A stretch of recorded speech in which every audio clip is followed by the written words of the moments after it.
Olá para você, estamos começando com o programa Fala Doutor aqui na tela da TV Gazeta Norte Mineira, agradecendo sempre a sua companhia. Como você já sabe, eu, Rafael Bicalho, estou apresentando o programa durante esta temporada e aqui vamos trazer muitas informações sobre a saúde, qualidade de vida e, claro, informações relevantes para o nosso dia a dia. Hoje estamos recebendo aqui no nosso programa o Dr. Emílio César Neves Ferreira, que é médico ortopedista, também especialista em trauma esportivo e também em medicina esportiva.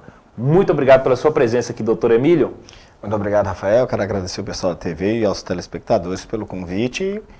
Vamos para a entrevista aí, tirando as dúvidas que a gente conseguir sanar hoje. Trazer muita informação importante. Primeiro, a gente falar e referenciar o quanto que as pessoas têm buscado se cuidar, principalmente depois da Covid, onde houve aí essa reflexão sobre a nossa qualidade de vida, sobre os rendimentos da nossa saúde. Agora, dessa busca também acontece a lesão. Muitos não têm aí esse cuidado de ter um acompanhamento profissional, e aí que está o problema, né, doutor? Sem sombra de dúvida. Hoje a gente percebe que tanto a lesão ela pode ser preventiva ou curativa.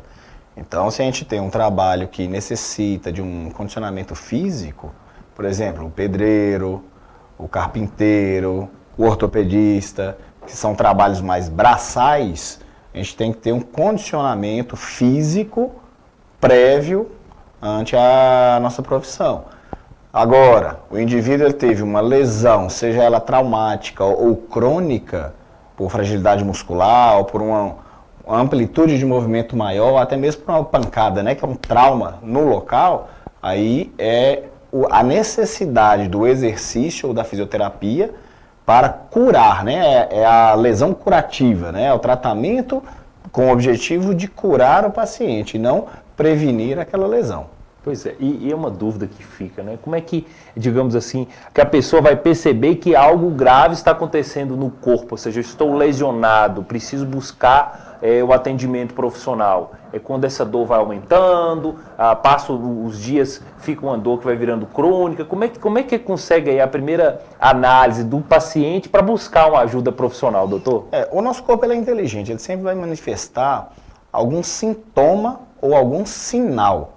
Tá? Lembrando para o pessoal que está aí, sinal é aquilo que eu, profissional, vejo, e o sintoma é aquilo que o paciente sente. Olha meus acadêmicos aí, se liguem nessa dica e eles vão lembrar disso daí. Eu cobro frequentemente isso deles nas aulas, tá? Na faculdade. Então, o que acontece? Às vezes, é um incômodo. É aquele incômodo numa cadeira, é um incômodo num local das costas, é um incômodo numa região da perna ou do braço.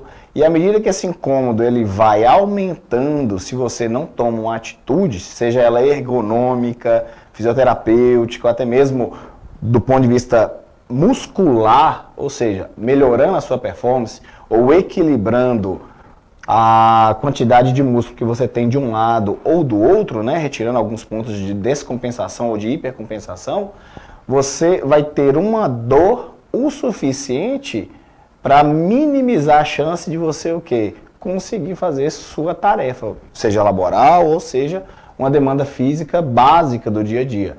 Ou seja, se você não fizer essa avaliação, essa autoavaliação preventiva, a possibilidade dessa dor te debilitar é maior. Então ela vai começar a te incomodar, depois vai piorar ao ponto de que a sua atividade laboral ou atividade básica do dia a dia vai ficar limitada. E não adianta correr, tem que buscar a ajuda profissional, doutor? Nada de inventar remédio ou paliativos, É isso aí, a magia do cinema, Agora, doutor, a gente começou falando de lesão, Importante a gente ressaltar nessas relações entre a ortopedia também, a medicina esportiva, contar um pouquinho do seu histórico, como é que foi caminhando aí para essas áreas diversas. Sim, eu buscava sempre trabalhar com atleta. O meu objetivo, como eu sabia que eu não tinha aptidão técnica e nem física para me tornar um atleta profissional, eu busquei me manter nessa seara, porém do ponto de vista médico. Então, o caminho que eu conseguia perceber era sendo médico, depois ortopedista, e consequentemente eu enxerguei um filtro mais específico na área de trauma esportivo e de medicina esportiva. Ou seja, essas relações estão coligadas, né? Importante a gente destacar, doutor, também nessa busca pelo atendimento profissional, além da questão das lesões, tem outras importantes orientações para manter um corpo saudável, para conseguir aí ter uma ergonomia correta, evitar lesões, prevenção. Explica um pouco para a gente, né? Quais são essas orientações, né? O que a pessoa que está buscando ter, principalmente um rendimento como atleta, o que ele tem que ter de rotina, o que ele tem que buscar, né? Quais são os cuidados para ele que quer se desenvolver na área, principalmente esportiva, doutor? Perfeito. A vida de um atleta, se fosse ser feita em um filme, teria 10 minutos.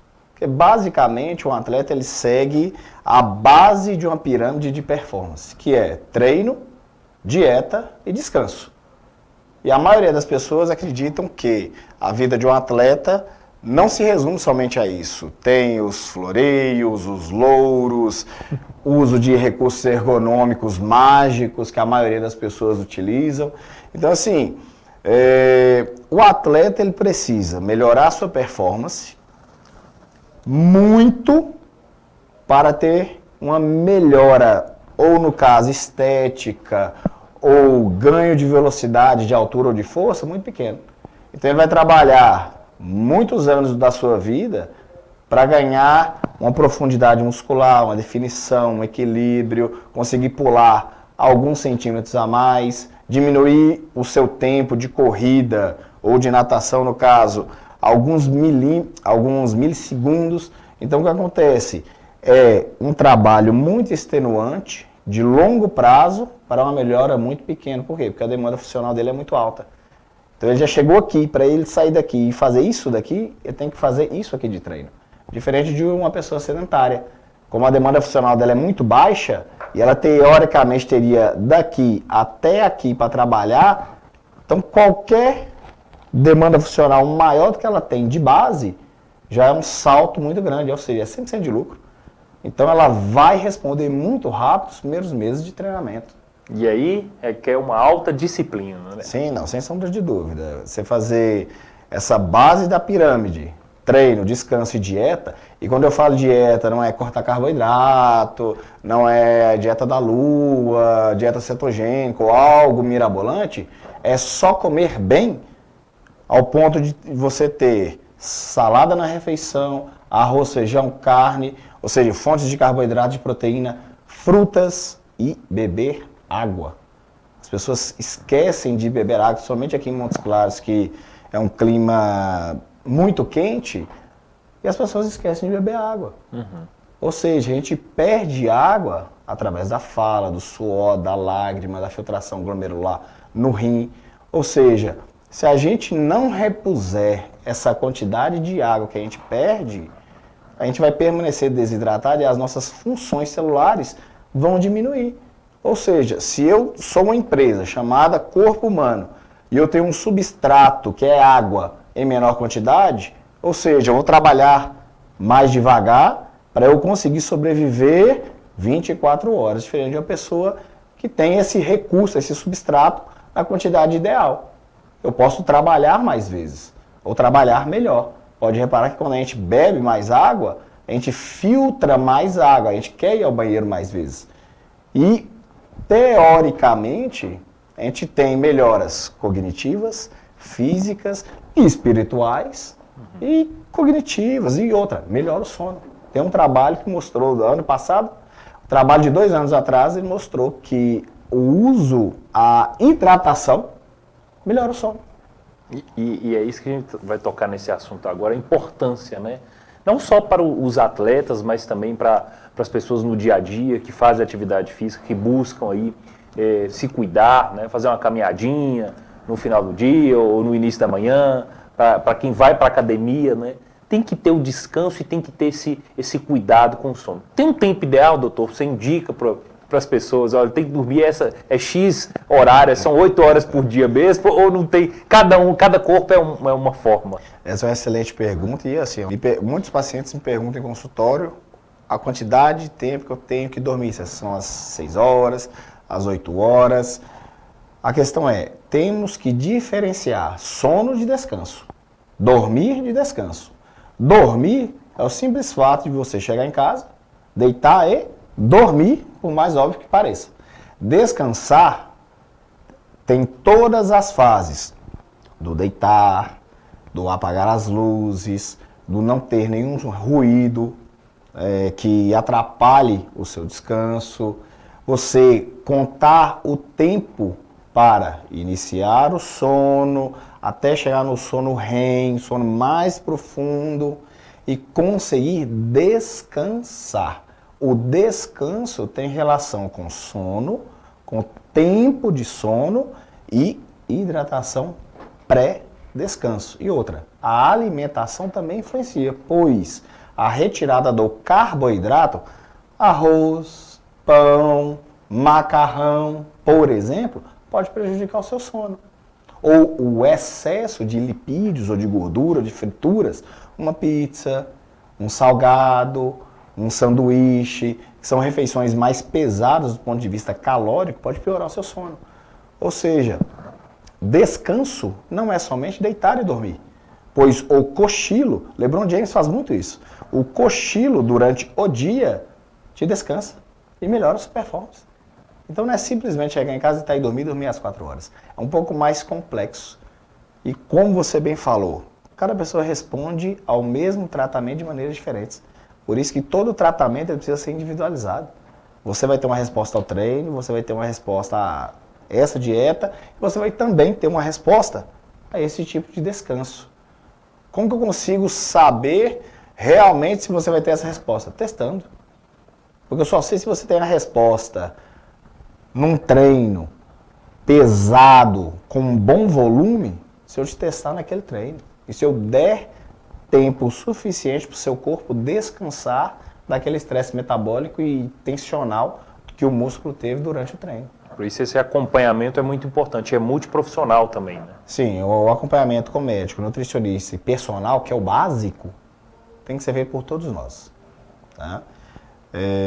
Hoje a gente percebe muito o quê?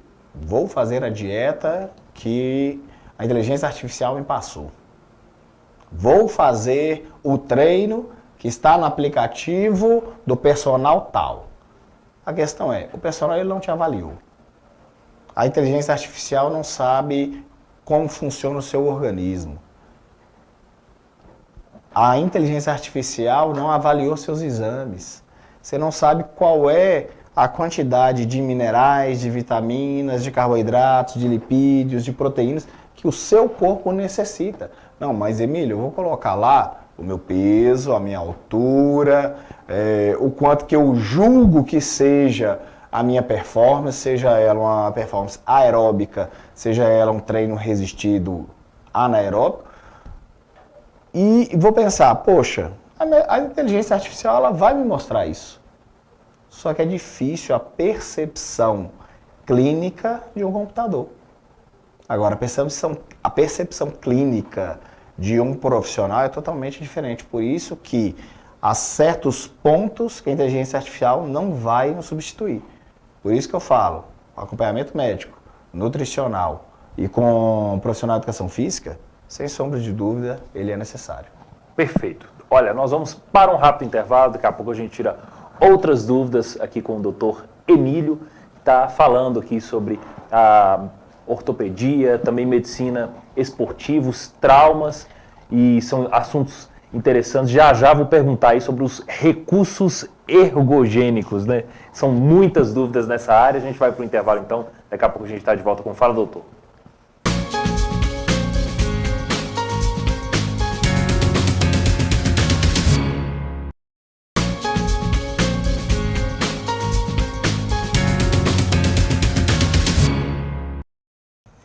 Estamos de volta com o programa Fala Doutor, aqui na tela da TV Gazeta Norte Mineira. Hoje falando de um assunto muito importante que é o cuidado com a saúde, né? Recebendo aqui o Dr. Emílio César Neves Ferreira, que é médico ortopedista, também especialista em trauma esportivo e a medicina esportiva. No bloco anterior a gente falou aí sobre a questão das lesões, também falamos da importância da alimentação saudável. Agora vamos entrar mais na área do exercício. Doutor, exercício para as crianças, a partir de qual idade que é indicado e também tem que ter o acompanhamento, né? É excelente. Aqui em Muscular a gente faz esse acompanhamento, tá, das crianças e orientando principalmente os pais. Porque eu tenho que tratar e acompanhar o meu paciente, que é a criança, e o pai e a mãe. Principalmente o pai, que o pai quer colocar a criança na modalidade, principalmente futebol, porque o país nosso, né?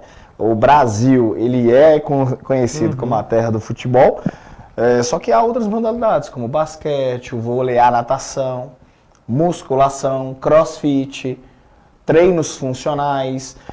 A questão é, qual a modalidade que nós vamos instituir para aquela criança? Qual é a fase que aquela criança está, que uma determinada modalidade vai melhorar? A pergunta principal é, crianças podem fazer musculação?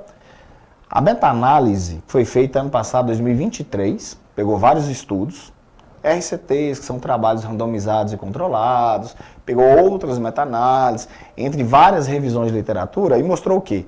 Que crianças que fazem treino resistido, ou seja, musculação, crossfit ou qualquer outro tipo de treino resistido, para vocês entenderem, treino resistido é qualquer tipo de treino em que o músculo faça uma contração contra uma resistência, ok? Para ficar bem claro. Então, a criança fazendo esse tipo de exercício, e foi avaliado durante vários anos, né, nesse estudo, o que acontece? Melhorou cognição, as crianças melhoraram notas na escola, melhorou o equilíbrio, crianças que caíam frequentemente, que reclamavam que não conseguia se equilibrar, brincar com as outras crianças, melhorou potência, as crianças conseguiram pular mais alto, correr mais rápido, melhorou o sono das crianças.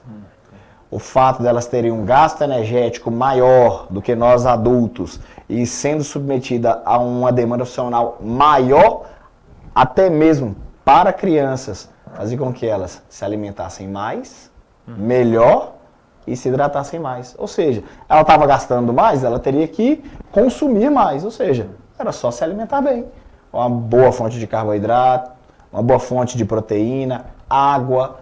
Então, esse estudo mostrou que crianças que praticam musculação, crossfit, treinos funcionais, treinos resistidos de uma maneira geral, têm uma melhora de performance no esporte e na sua vida social, no autoconhecimento e na autoconfiança que o treino de luta traz pra gente. Autoconfiança, né? Ou seja, esse cuidado, por isso que os pais precisam entender e buscar essa ajuda profissional exatamente para poder indicar qual o melhor exercício. E tem muita criança que fala que não gosta de determinada coisa, vai buscar o que a criança também vai ter uma afinidade, né? E isso é só com conversa e com atendimento mesmo e acompanhamento, né?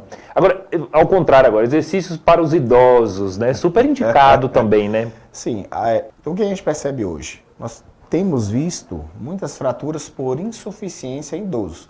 O que é uma fratura por insuficiência? É um osso fraco submetido a uma demanda funcional baixa.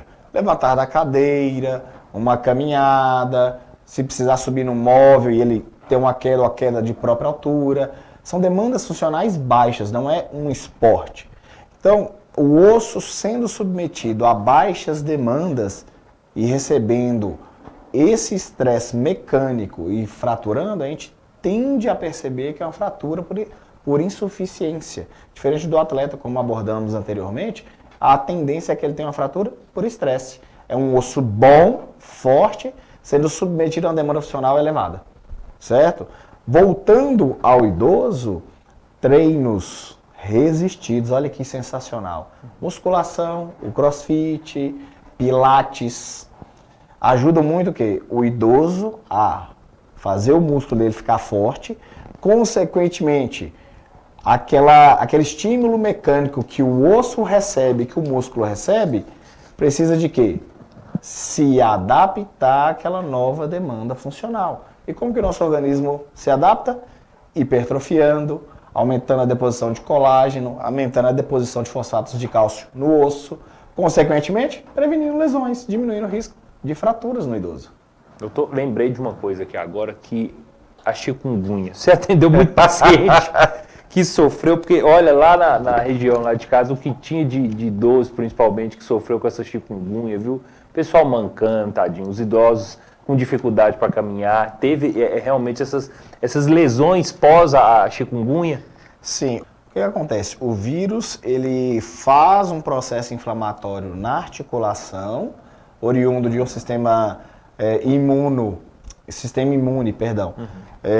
ativo, e esse sistema imune acaba gerando, por uma defesa orgânica, uma reação na articulação. A hipotrofia, a fragilidade muscular, a fragilidade óssea, ela vai existir pelo desuso. O paciente precisou ficar muito tempo acamado, precisou ser hospitalizado, entre outros. Agora, pós-viral, nós estamos atendendo muita dor articular. É uma dor articular que a gente chama de, teoricamente, idiopática. Só que a gente sabe a causa. Foi o vírus.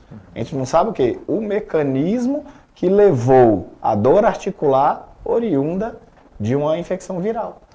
Por isso que se essa pessoa ela tem um cuidado, ela já tem a prática da caminhada ou da própria academia, né, que exige um pouco mais de rendimento, isso vai ajudar também de certa forma, a prevenção de uma dor numa situação de uma chikungunya, ou então, né, no caso de Covid, a gente viu muito isso, né, quem tinha aí a prática esportiva conseguiu ter um rendimento melhor, conseguiu até sobreviver, né, por conta desse cuidado prévio, digamos assim, a gente pode dizer isso? A resposta é não, porque a gente não sabe como que o nosso organismo vai reagir àquela nova cepa viral, né, porque o vírus, ele tem a mutação frequente, por isso que nós temos todos os anos as campanhas de vacinação, certo? Porque a gente tem essa mutação que o vírus apresenta frequentemente. Então a gente não sabe como que o nosso organismo vai reagir, como por exemplo o Covid. Eu tive muitos colegas altamente condicionados fisicamente que precisaram parar no CTI. Não tem nada a ver uma coisa com a outra. Não é a questão de condicionamento físico, e sim da resposta imunológica. Uma pessoa que é ativa fisicamente, ela tem uma probabilidade de adoecer menos. Agora, como que esse sistema imunológico vai responder ao vírus, é só após a infecção do organismo, tá bom? Agora, outro ponto é, o idoso, ele já tem, principalmente o idoso sedentário, ele tem um sistema imunológico, provavelmente, mais deprimido ou menos competente que um próprio idoso bem condicionado fisicamente. E, com certeza, bem menos que um jovem, tá? Então, essa questão de sou atleta, que é outra seara, mas sou um indivíduo fisicamente ativo, saudável, treino, busco melhorar a alimentação, não bebo e não fumo, a chance de você adoecer é menor. Atletas, agora nós vamos para uma outra seara pegando esse gancho. Atletas apresentam demanda funcional elevada, ou seja, o nível de estresse orgânico é altíssimo. A maior chance de doenças respiratórias é em atletas profissionais. Por quê? Porque o estresse orgânico e imunológico é elevadíssimo.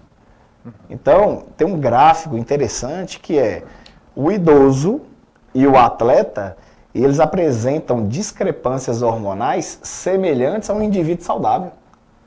Ou seja, nem tanto ao céu, nem tanto à terra, a gente apresenta alterações imunológicas que nos levam a ser mais susceptíveis a alguma doença. O idoso, de uma maneira geral, e o atleta, principalmente, não predominantemente, mas principalmente a doenças do trato respiratório alto. Agora, exercício para as gestantes é ideal? Requer acompanhamento, obviamente, pois que a gente pode falar aí a respeito desse assunto? Ótimo assunto. Antigamente percebia que achava-se que a gestação era doença. Então a mulher precisava ficar de resguardo, deitada na cama, passando os 9 meses esperando a criança nascer. Parada, sem fazer nada. Sem sombra de dúvida. A recomendação que eu faço para vocês, mulheres e futuras mães, é o seguinte. Primeiro, condicione seu corpo a um exercício e façam a adaptação biomecânica durante a gestação. Por quê? À medida que o útero cresce, o nosso centro de gravidade ele muda. E há uma necessidade de uma adaptação desse novo centro de gravidade ao exercício. É claro que a gestante ela não vai conseguir treinar em alto rendimento, como treinava anteriormente. Porém, ela manter uma qualidade de vida durante a gestação previne diabetes gestacional, previne obesidade durante a gestação, hipertensão arterial durante a gestação e a chance da criança receber os melhores genes, os melhores nutrientes de uma mulher que treina é muito maior. Então, para você que tem pretensão em gestar, em ter filhos daqui a uns anos, comece a fazer exercício físico, porque a probabilidade dos seus genes e de todos os nutrientes que estão em seu organismo passar para a criança durante e após o exercício é muito maior. Ou seja, cuidar desse acompanhamento que é muito importante. Escuto histórias até de gestantes que ficam ali até quase dar à luz, né? Mas cuidando da saúde, porque é um vício bom, né? Esse cuidado. Teve uma situação recente numa Olimpíada que uma atleta ela competiu gestante. Era um atleta do atletismo, era uma corrida de 100 metros ou de 200 metros, se eu não me engano, e ela queria ela competiu somente para retirar o estigma de que gestante não pode praticar exercício físico. Ela não completou a prova, mas ela participou da prova com o simbolismo de que gestação não é doença. Ela pode praticar e deve praticar exercícios físicos. Muito bom. Tá bacana a nossa entrevista, né? Mas nós vamos para um rápido intervalo. Daqui a pouquinho a gente continua com Fala Doutor.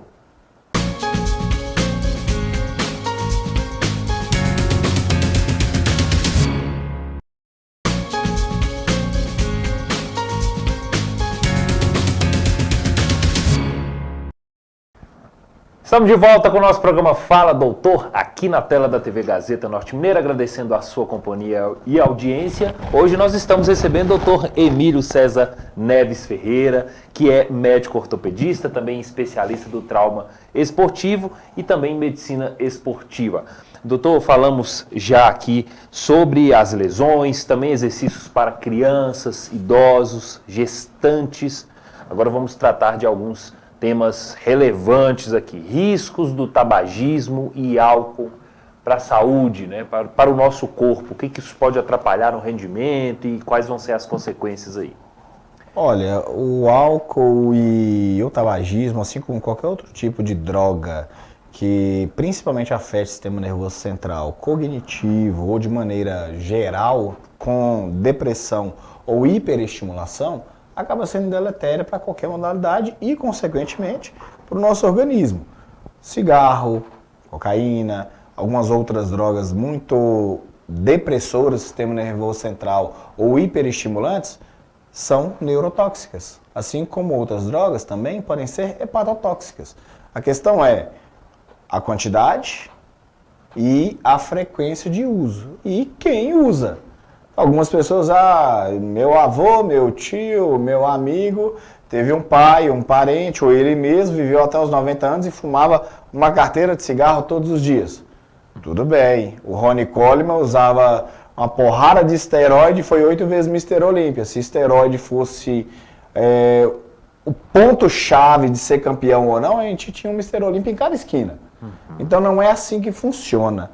A questão é, o uso desse tipo de droga aí, que acaba sendo deletéria para o organismo, não vai melhorar a sua performance.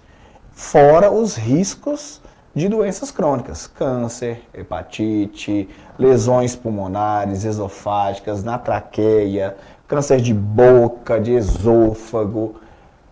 há uma infinidade de lesões e de alterações celulares, né, de mutações celulares, que essas drogas podem trazer para a gente. Então, sem sombra de dúvida, além de não melhorar a performance, não use, vai gerar alguma doença. Agora, algo que vai melhorar a performance, cannabis. Cannabis melhora a performance sim, tá? Somente atletas de endurance, né? Atletas que vão fazer corridas de longos percursos, que vão pedalar. Tem relato tanto científico quanto de prática clínica que os pacientes melhoram muito o foco durante o treino. Quando você está treinando ou quando você está competindo, às vezes você pode ter algo que retire o seu foco da sua modalidade. Ele mantém aquele foco ao ponto de você conseguir melhorar a sua performance. Tá? Melhora a concentração, melhora a questão de aptidão cognitiva. Alguns atletas de xadrez, apesar que o nome não condiz por uma aptidão física, mas sim cognitiva, né? Então, os atletas de xadrez, eles melhoram a performance dele com o uso da cannabis. Tá? Lembrando que estamos falando da planta, o extrato que vem da planta, e não o uso da maconha, que é uma droga e ela é inalatória, né? Ela provém do fumo. Okay. Tá bom? E como é que funciona? É o óleo, a essência, encontra em qualquer farmácia? Como é que é a dinâmica disso? É receitado, doutor? Sim, tem como fazer a receita, tem como pegar pegar em farmácias, tá? Que são credenciadas, que faz a manipulação do extrato da planta, tá? Lógico que o que nós estamos falando aqui é uma abordagem sem preconceitos e sem visões sociais. É a questão clínica e, no meu caso, melhora de performance. Tá? Então, o uso da cannabis, sim, melhora a performance, melhora a aptidão cognitiva e trata doenças. Inclusive, é uma medicação muito usada em crianças com epilepsia. Tá? Então, se não fosse uma droga, um fármaco, um medicamento validado para melhora clínica, não seria usado. Tá? E já está sendo utilizado para melhora de performance. Perfeito. Agora vamos falar sobre os suplementos. Explica para a gente, né, doutor, a importância desses suplementos, quais são os top 5 aí dessa área, desse segmento, o que faz e o resultado no corpo. Certo, hoje nós temos 5 suplementos que são considerados padrão ouro para melhora de performance, tá bom? Nós temos o nitrato, muito encontrado na beterraba, por exemplo. Tá? Nos Estados Unidos é vendido o extrato do nitrato também. Ele vai fazer uma vasodilatação no nosso organismo, maior do que o próprio exercício já faz pelo excesso de catecolaminas induzidas pelo treino. Catecolaminas, quando eu falo, é noradrenalina, adrenalina, que a gente tem no nosso organismo. Se alguém for assaltar a gente, reação de luta ou fuga, certo?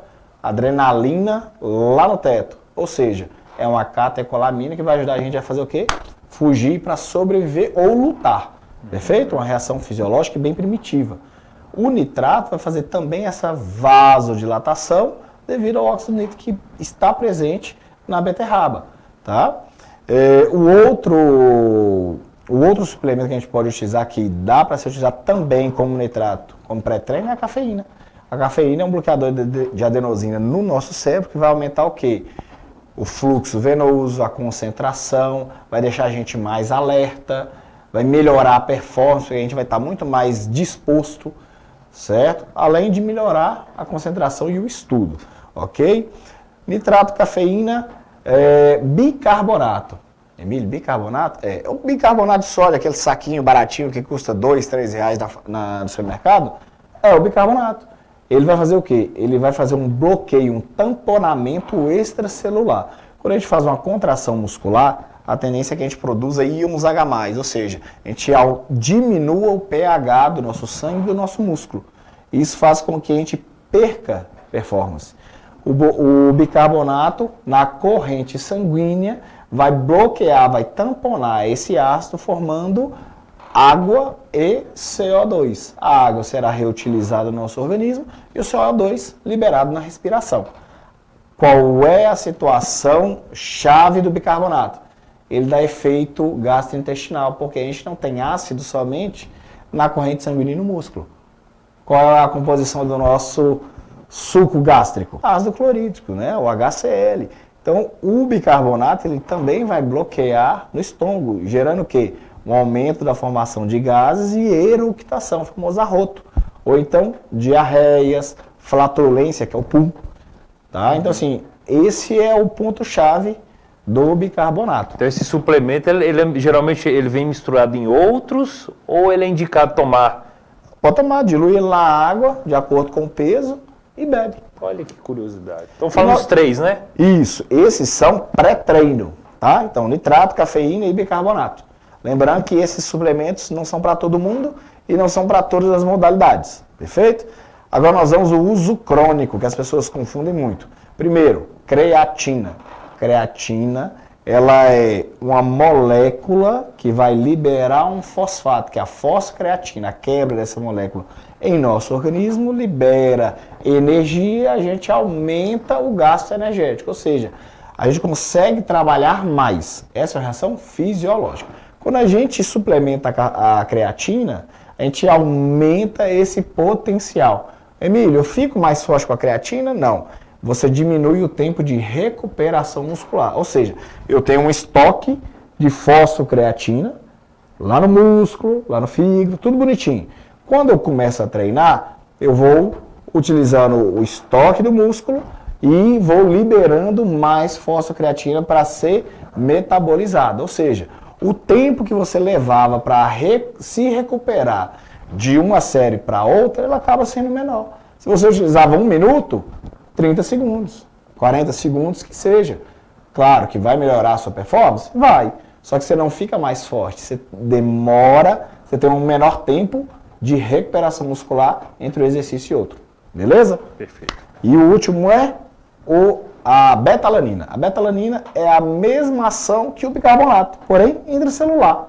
Ela vai fazer um tamponamento intracelular pela ação da carnosina, que vai gerar o quê? Menor quantidade de ácidos, menor quantidade de íons H+, na corrente sanguínea, intracelular.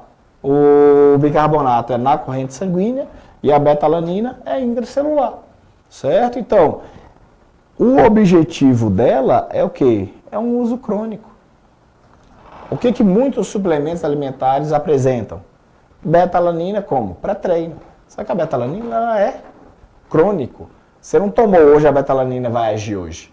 Por que as pessoas acham que a betalanina vai agir naquele momento? Pelo efeito de parestesia. Ela tem uma formulação química que ela é assimilada pelo organismo como um neurotransmissor. E gera aquela coceirinha. Ah, isso que eu ia te perguntar. Exatamente. Essa coceirinha chama parestesia. A parestesia é o quê? É a percepção do seu organismo de algo que ou não é real ou não é exatamente aquele sintoma. Parestesia é um sintoma diferente do que é o real. Então, a betalanina ela vai gerar esse formigamento, essa parestesia no corpo todo. Aí o paciente acha que é o quê? Poxa, o pré-treino está fazendo efeito. Tá muito bom, é agora. Então agora que eu vou treinar, vai durar, vai ter a ação daqui a algum tempo. Não vai ser naquele momento. Okay. Diferente dos 3 primeiros. Então, lembrando, 5, como o Rafael disse, o top 5 dos nossos recursos ergogênicos suplementos são pré-treinos, cafeína, nitrato e bicarbonato e uso crônico, creatina e betalanina. Esteroides, o que é, qual que é a importância, qual a indicação? Conta pra gente tudo. Excelente. Para deixar bem claro que o esteroide, né, é o hormônio. É o esteroide anabolizante. Emílio, nós vamos falar de bomba. Bomba é uma visão social estigmatizada pelos próprios usuários do esteroide que utilizavam inadvertidamente, inadequadamente. Sem acompanhamento. Sem sombra de dúvida. Mesmo que todo tipo de resultado tenha erros e acertos, assim como na vida, vamos errar pequeno e acertar grande. Algumas pessoas preferem errar grande e não acertar de jeito nenhum, tá? Então, o que acontece? O uso do esteroide anabolizante, ele tem a sua indicação clínica, que é a minha função. Por exemplo, nós já abordamos aqui que crianças podem utilizar esteroide anabolizante. Emílio, criança pode usar esteroide? Pode. Crianças com deficiência de crescimento devem utilizar o GH, por exemplo, tá? O idoso deve utilizar esteroide? Deve. A sarcopenia e a osteosarcopenia, ela é tratada além de melhora da dieta, atividade física resistida com atividades de impacto, esteroide anabolizante é um deles.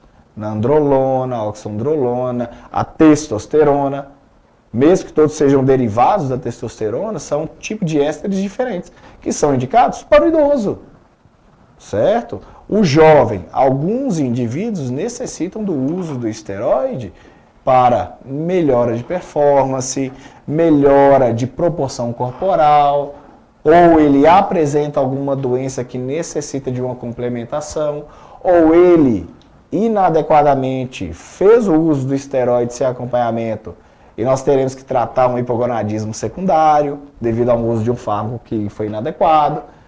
O paciente teve um câncer, teve que fazer a retirada do testículo, vai usar esteroide o resto da vida.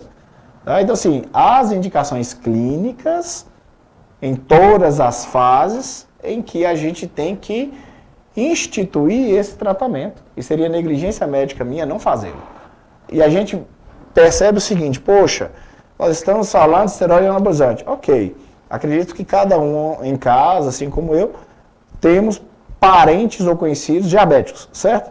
A insulina é o esteroide anabolizante com maior efeito anabólico que nós temos. Nós temos várias empresas que nos fornecem esse tipo de esteroide.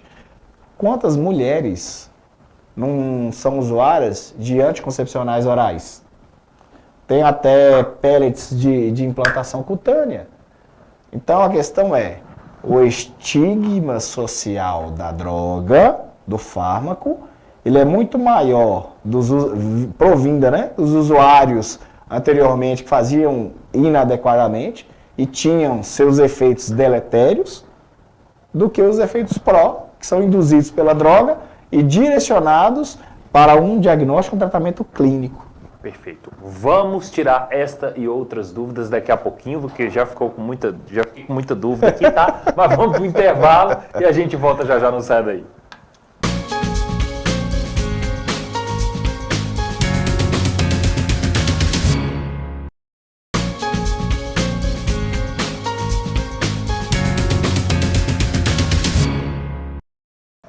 Muito bem, estamos de volta com o nosso Fala Doutor, aqui na tela da TV Gazeta, recebendo hoje o doutor Emílio César Neves Ferreira, que é médico ortopedista, especialista em trauma esportivo e também medicina esportiva. No bloco anterior nós falamos aí sobre os esteroides. Uma dúvida, né? Nós falamos sobre o atendimento clínico, agora entender um pouquinho sobre o atendimento para atletas, né? Como melhorar então a performance e a indicação dos esteroides. Essa é uma pergunta boa porque depende da modalidade. Se a gente entender que no fisiculturismo existe o uso do esteroide, nós vamos perceber que se existisse doping, que é o uso ilegal da droga, do fármaco, não teria nem plateia e nem juiz, certo? Agora, outras modalidades que são principalmente filiadas ao COI, que é o Comitê Olímpico Internacional, ou alguma federação internacional que considere o uso do esteroide doping, o uso dessa droga será ilegal. Como, por exemplo, a cafeína, ela já foi considerada doping e hoje não é mais. A cannabis já foi considerada doping e não é mais, certo? O esteroide anabolizante começou muito nas Olimpíadas, principalmente na Rússia, antigamente, meados dos anos 80, se eu não me engano, que aumentou muito a performance dos atletas durante a competição. E começou o quê? A briga ex-União Soviética e Estados Unidos para ver quem manteria esse poder de perpetuação dos atletas e de ganho de medalhas. Aí necessitou de um comitê, de uma federação, para falar, olha, essa droga pode, essa droga não pode, essa droga pode, essa droga não pode. Percebemos várias vezes aí notícias que acabam estigmatizando o atleta inadequadamente, na minha visão, que tal atleta foi pego no doping. Beleza, ele vai lá, fez o xixi no copinho, estava usando um componente químico do shampoo. É muito difícil a gente saber quais drogas vão estar, ou formulações químicas em um determinado shampoo. Para queda de cabelo, por exemplo, pode ter algumas drogas que podem se tornar doping. Por quê? Porque a nossa pele tem a absorção, mesmo que seja uma menor quantidade do ponto de vista de porcentagem. A questão é, tem uma tabela, tá, que é emitida pela WADA, que é a Organização Internacional Antidoping, e todo janeiro, todo início de ano, ela, após pesquisas e avaliação e comitês, e reuniões desses comitês, fala, olha, tais drogas, estimulantes, depressoras, ou que possam melhorar a performance, são consideradas doping. Aí, a partir daquele ponto, que dura um ano, tal droga ou é doping ou não é. Aí o uso daquela droga não é. Há um documento, que no caso o médico, a instituição fornece ao atleta para que ele possa praticar aquela modalidade usando a droga. Só que é um formulário que comprove, através de prontuários médicos, exames, que você, Rafael, que está competindo no salto com vara, nos 100 metros rasos, necessita de uma droga específica para um tratamento específico, seja câncer, queda de cabelo ou qualquer outro tipo de doença que você necessite daquela droga, mas não quer parar de competir. Entendeu? Aí você não será punido. E, consequentemente, eu não serei punido. Porque há uma punição de cerca de 4 a 5 anos para um médico, para o atleta que compete sabidamente usando a droga. Perfeito. Agora, fisiculturismo, o senhor atende atletas aí desta área também aqui em Montes Claros? Sim, ano passado tivemos o Sávio e o Ramon, que foram atletas nossos parceiros. Esse ano é o David, a Sara e o Caio. Então, a gente percebe que a importância do acompanhamento médico, nutricional e do personal desses atletas é sensacional. Eles estão agora, juntamente com nossas clínicas parceiras, fazendo eletrocardiograma, ecocardiograma, testes de esteira, né, testes ergométricos. Então, tudo isso, a gente faz o quê? A preocupação de uma possibilidade de uma lesão futura. Exames laboratoriais. Porque a gente percebe aqui no norte de Minas que o esporte acaba sendo deixado um pouco de lado do ponto de vista de empresas.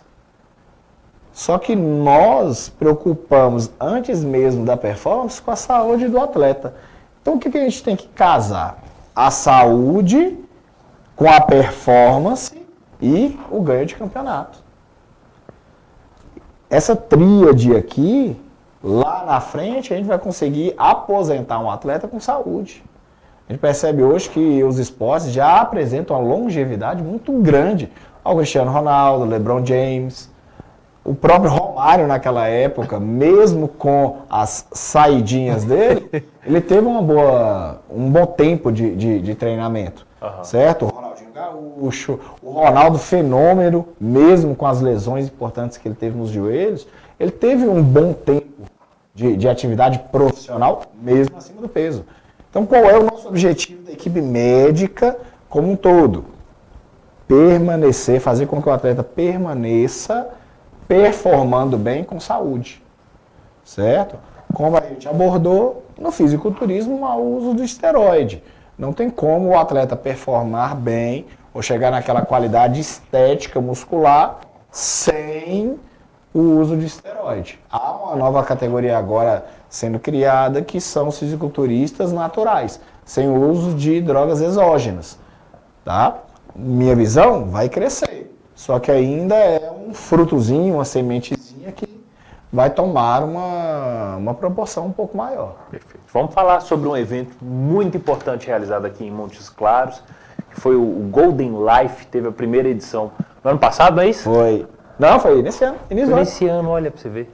Então conta um pouquinho sobre esse histórico, né? Teve a participação do Oscar Schmidt. Sim, o Golden Life é um evento que nós idealizamos aqui no início de janeiro, no início do ano, perdão. E qual é o objetivo do evento? É o objetivo para simbolizar o quê? O Janeiro Dourado. Janeiro Dourado é o quê? É o mês que a gente comemora o exercício físico, a prática esportiva, a saúde através do exercício físico. Então, nada mais que a gente criar um evento que levasse saúde e instrução para a população da região. Então, nós fizemos o quê? Um evento que trouxesse profissionais de alto gabarito profissional nessa área, personagens, nutricionistas, médicos, abordando vários assuntos relacionados à dieta, performance, hormônios, tratamento hormonal, fisioterápico e, claro, o Oscar Schmidt, né? Foi sensacional a presença dele aqui. Termos um ídolo, no meu caso, da minha adolescência, vindo à nossa cidade e a gente conseguir prestigiar a sua presença em uma palestra, foi sensacional. Muito bom, né? Já tem previsão para o ano que vem? Estamos trabalhando com nossa equipe para a gente já elaborar os temas e os convidados do ano que vem. Tá? O projeto ele já existe, o caminho das pedras facilitou um pouquinho. Já foi trilhado. Exato. Agora é a gente prosperar nesse segundo evento. Então nós já estamos sondando alguns parceiros, olhando os locais e já estruturando o Golden Life número 2, né? Perfeito. Muitas informações tratadas aqui no programa Fala Doutor. Infelizmente o tempo acabou, mas a gente quer agradecer a participação do doutor Emílio aqui para trazer informações importantes aqui aos nossos telespectadores sobre a área da ortopedia, da medicina esportiva. Doutor, venha mais vezes no Fala Doutor. Meu querido, eu agradeço muito a participação, agradeço o convite aí à Gazeta, agradeço aos telespectadores que nos prestigiaram até este momento. E dizer que você é meu convidado para treinar comigo lá na academia, qualquer dia desses. Fechou, vamos junto. Nós estamos lá já na academia se encontrando, agora eu quero ver se eu dou conta de treinar ao seu nível. Consegue, aguenta sim, vai dar certo. Beleza, é isso. Então o nosso programa Fala Doutor, levando informações sobre a sua saúde e qualidade de vida aqui na TV Gazeta Norte Mineira. Até a próxima!